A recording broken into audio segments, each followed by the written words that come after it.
Who would have thought that there would be a gigantic park in the middle of a famous city?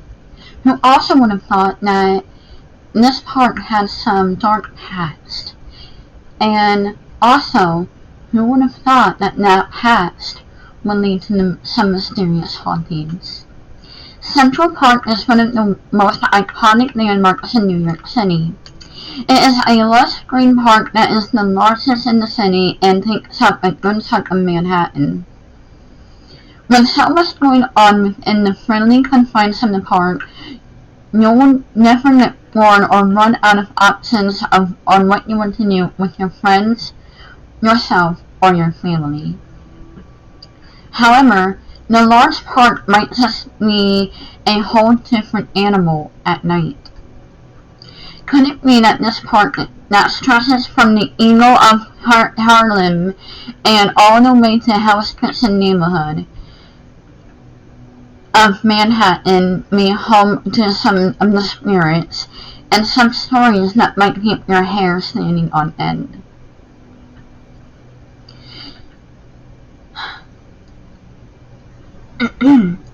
Talking about the history of the park and stories that make part of New York one of the most haunted in all of the Big Apple.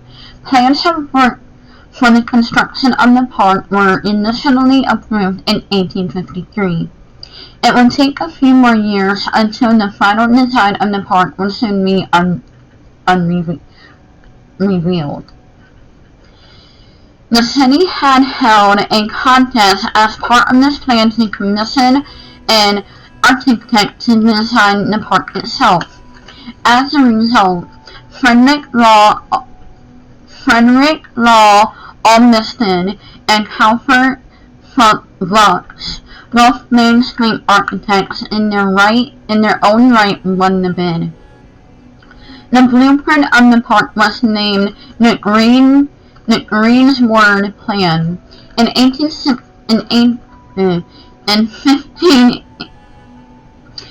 1857, apparently I could not read, construction of the park began, with some parts soon opening up to the public later that year and early into 1858.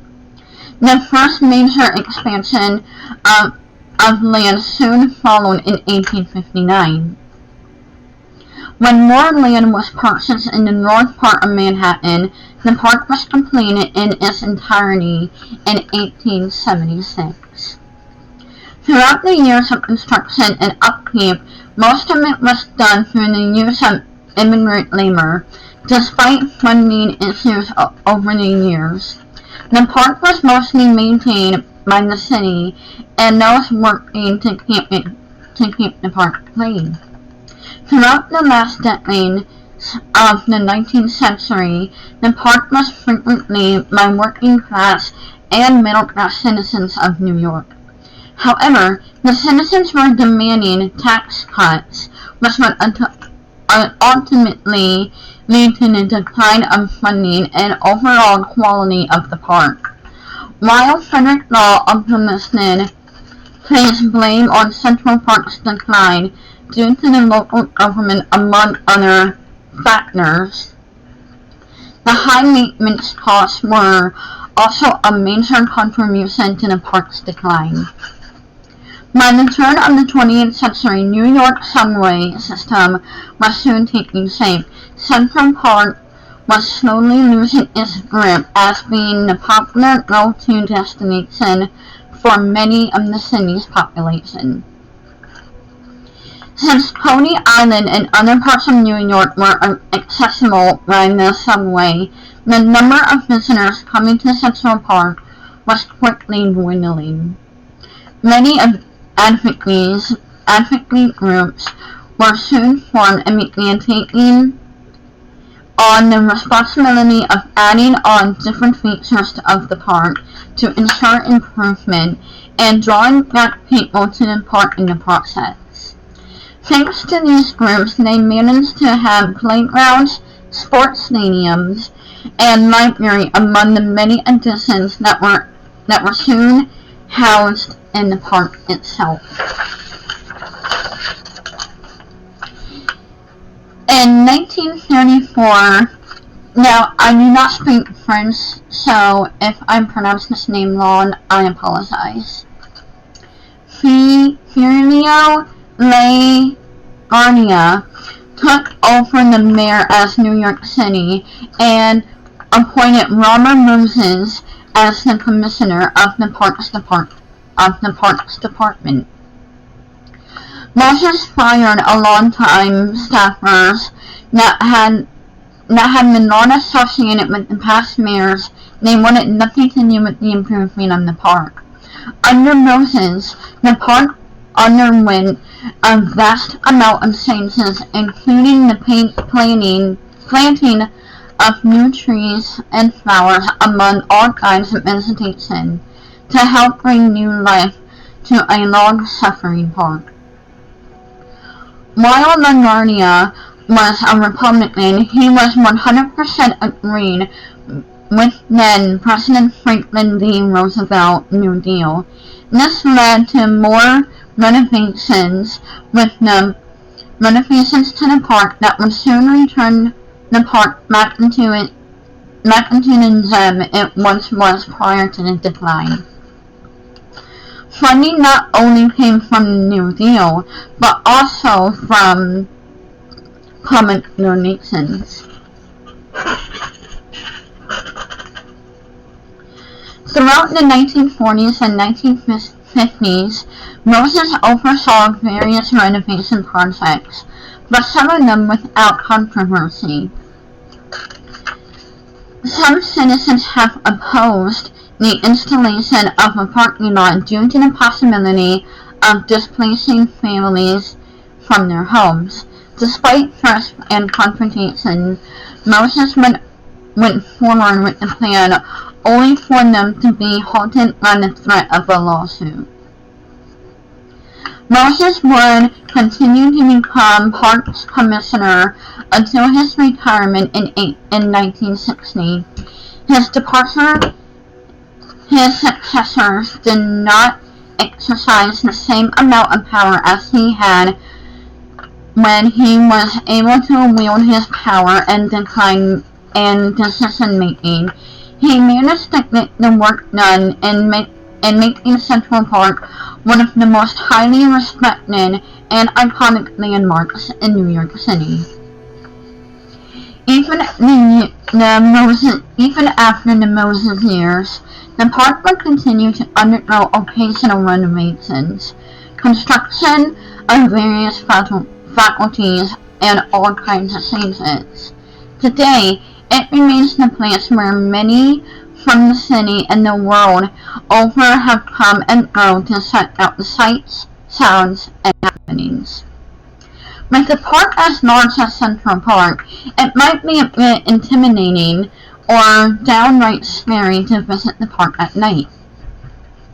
While some parts of the park are lively during the nighttime hours, there are some parts that may not be a place where anyone would dare to go. The question that is looming on everyone's mind is this: is Central Park really haunted? A while back, a couple of paranormal experts were able to explore the park that brought along some equipment that would allow them to document paranormal activity. Their goals were to record ghostly voices with the use of a device that could only be known as a ghost radio. One of the ghost explorers, known as Dr. Pete, said that they managed to record some sounds that, with the use of the ghost radio, to digitally capture some of the paranormal activity, and even possible words that were apparently spoken by a specter. Dr. Pete concluded that it was pretty strange and perplexing, while further adding he was planning on using this device further in future ghost hunts. Central Park has been the site of several murders and even discoveries of various bodies turning up dead over the years. so it may be possible that spirits may be looming about the grounds of the park. However, there is a building nearby the park that seems to be the center of attention. The Dakota, an apartment building that was built in the 1880s, was named after the then Dakota Terriers. Desolated and sparingly equipped at the time, it was also built in a sparsely populated area in New York City. It was also said that some of the most haunting events had occurred in the building or just off west of the park.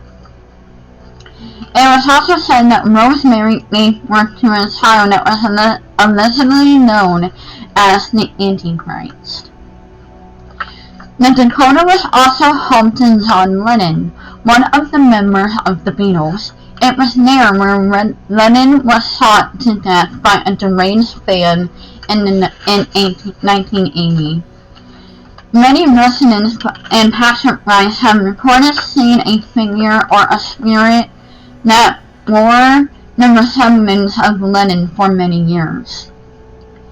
Whether you're in the park or just steps away from it, there is bound to be some paranormal activity that could be happening in the park. With a lot of land, you will be surprised or not to see a lot of ghostly activity going on in the nighttime. While it may not be wise to roam in some areas at Central Park at night due to safety reasons, it might be exciting to take part in any ghost tours that might be going on near the area. Now, with all these stuff that's been happening in the Central Park, do I think it's haunted? Possibly. I mean, renovations and construction has always been known to wake up the dead, because they don't want anything to change or they're annoyed that you woke them up. Honestly, I'd be annoyed too. I'd be like, people, I'm sleeping here. But Central Park, with having dead bodies being found and murders happening around, like the murder of John Lennon, I wouldn't be surprised if it was haunted at the least. And with it being one of the 13 colonies, I wouldn't be surprised either, because New York is actually really old, especially in some parts of New York City. Would I go there to investigate? Probably not now, but hopefully in the future when everything is hopefully calmed down, I will. And would I go there at night? No. I would stay in my hotel room.